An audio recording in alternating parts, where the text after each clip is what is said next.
कहते हैं लक्ष्मी जी, सोना जितना तपता है उतना ही खरा होता है। तो एक मजबूत ट्रेनिंग से आप गुजरी, एक मजबूत जर्नी आप करके आई हैं। लेकिन जब हम ट्रेनिंग की बात करते हैं तो ये सिर्फ एकेडमी तक या फोर्सेस के लिए नहीं, ये तो मुझे लगता है आज हर लड़की की जरूरत बन चुकी है कि किसी ना किसी लेवल पर खुद को ट्रेन करना है, क्योंकि आज आत्म सुरक्षा और रक्षा को लेकर देश में एक माहौल भी है।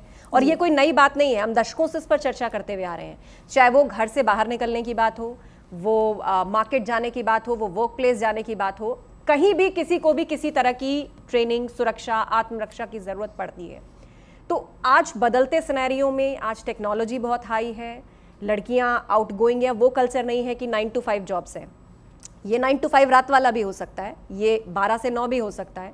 तो ऐसे में आज इस ट्रेनिंग की ज़रूरत को आप आम लड़की के लिए किस तरह समझाना चाहेंगी? देखिए, मेरा मानना है कि हम अब एक कॉस्मोपॉलिटन वेल डेवलप्ड नेशन की परिभाषा में आ चुके हैं। उसका एक पिछले 5-7 सालों में जिस तेज़ी से भारत आगे बढ़ा है, उसमें आपने ये बात ज़रूर गौर की होगी कि हमारे यहाँ काफ़ी काम करने के जो तरीके हैं और लोगों को अवसर देने के जो तरीके हैं, उसमें काफ़ी इक्वालिटी आ गई है। अब कोई भी इनटेक होता है, जैसे यूपी पुलिस के पिछले 4.5 सालों में जितने भी पुलिस में इनटेक हुए हैं, mandatorily on basis of merit without any reservation 30%, 28%, 32% women intake हमारे यहाँ आ ही आ रहा है। यही बात हम कॉरपोरेट और प्राइवेट सेक्टर में भी हम देख रहे हैं। इसके लिए आपको ये मान के चलना पड़ेगा, जो हमारा समाज है उसमें भी ये ट्रांजिटरी फेज है। लोगों को, बच्चियों को घर से निकलते देखना, अपना एक इंडिपेंडेंट अपना अस्तित्व बनाते देखना और उसको एक्सेप्ट करना, ये 2 फेजेस होते हैं। तो इसके लिए मैं सभी बच्चियों को ये बोलूँगी, ये आपको अपॉर्चुनिटी कई बार नहीं मिलेगी, एक बार मिलती है। हमारा परिवेश ऐसा है कि महिलाओं को बार बार मौका नहीं देता है। तो आपको जो मौका मिलेगा, you should make the maximum out of it, number 1। Number 2, आपको ये ध्यान देना पड़ेगा, आप जितना इनर्टली स्ट्रांग हैं, अंदर से आप जितने मजबूत हैं, आपको आपके सिविल राइट्स के बारे में मालूम है, आपके अपने लीगल राइट्स के बारे में मालूम है, आपको सरकार क्या क्या सुविधाएं देती है, इसके बारे में अगर आपको मालूम है तो नॉलेज इस पार, आपको फिर कोई दबा नहीं सकता है, आपको कोई हैरेस नहीं कर सकता है और आपको अपने लक्ष्य को पाने से कोई रोक नहीं सकता है।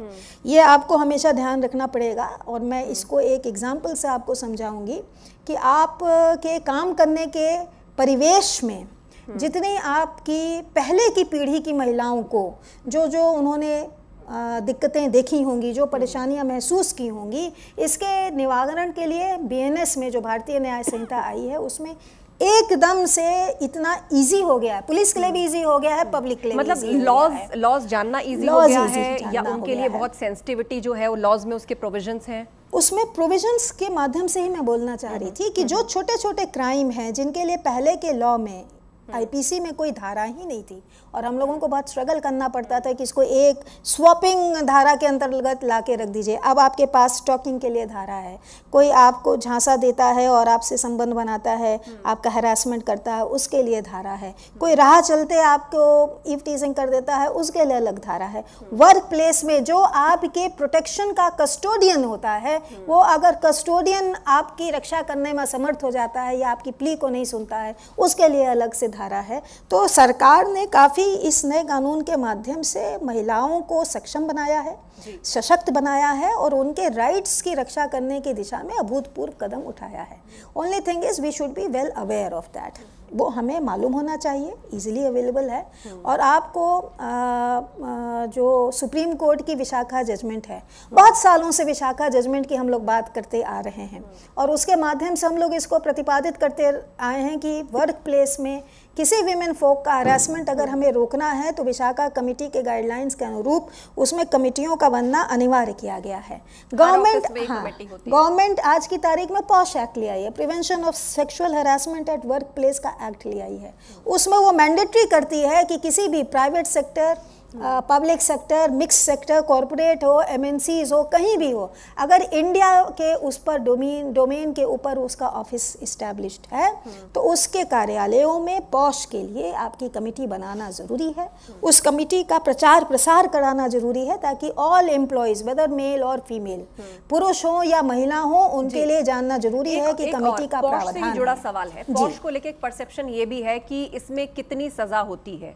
मान लीजिए ये सभी महिलाएं महिलाएं हैं, ऑफिस में काम करती हैं, एक ऑफिस का जो हेल्दी कल्चर होना चाहिए, पॉश के अंतर्गत किन किन चीज़ों को रखा जा सकता है? छोटी छोटी चीज़ें होती हैं, लेकिन वो छोटी चीज़ें ऐसी होती हैं कि बड़ी थिन लाइन है, लोग बच भी जाते हैं। तो क्या पुलिसिंग में ऐसे केस भी आते हैं आपके पास कि जो पॉश से सॉल्व नहीं हो पाए, उसके बाद आते हैं? हाँ। और मेरा इसमें 2 आपको कमेंट्स रहेंगे। पॉश की समिति जो जांच करती है वो अपने कंपनी के रूल्स एंड रेगुलेशंस के हिसाब से उसमें दंड प्रावधान देती है।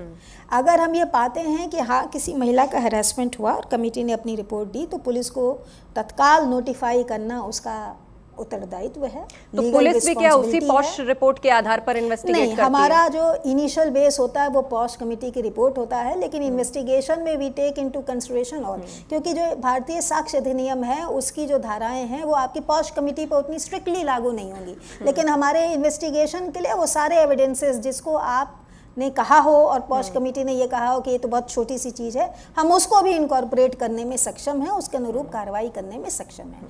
मेरा यहाँ पे सिर्फ एक पॉइंट ऑफ कॉशन सिर्फ ये रहता है कि किसी कमेटी का जो आपका वो है सक्सेस है वो सिर्फ इसी पर डिपेंड करता है कि उस कानून का या उस कमेटी का या उस नियम का मिसयूज ना हो। अगर ये जनरेशन उसका मिसयूज करेगी तो आगे वाले जनरेशन के लिए वो दरवाजा बंद हो जाएगा। बिल्कुल, और जब वो दरवाजा बंद हो जाता है, अविश्वास पैदा हो जाता है, तो फिर उसमें आपके लिए आगे आपकी जो लेगेसी है वो लेगेसी विड्रॉन हो जाती है। तो हम लोग की जनरेशन के महिलाएं जहाँ पर आपके लिए इतना संघर्ष करके लाए हैं, आपके लिए एक स्मूथ प्लेइंग फील्ड बना के लाए हैं, तो इस जनरेशन का ये काम होगा कि आप भी अपने लिए फ्यूचर में नेक्स्ट जनरेशन के लिए एक स्मूथ दें। जैसे आपका डाउरी हरासमेंट का नियम था, अनफॉर्चुनेटली उसके इतने मिसयूज के केसेस सामने आए कि आज की तारीख में हुआ है कि नहीं हुआ है इसको सिद्ध कर पाना हम लोगों के लिए बड़ा मुश्किल हो जाता है, और कोर्ट्स भी उसको भी तो पिंच ऑफ सॉल्ट लेती हैं। इसलिए हमें ये इंश्योर करना होगा कि किसी भी एक्ट का मिसयूज ना हो, यूज़ होना चाहिए, अवेयरनेस होनी चाहिए और महिलाओं को उनकी समस्याओं का हल मिलना चाहिए।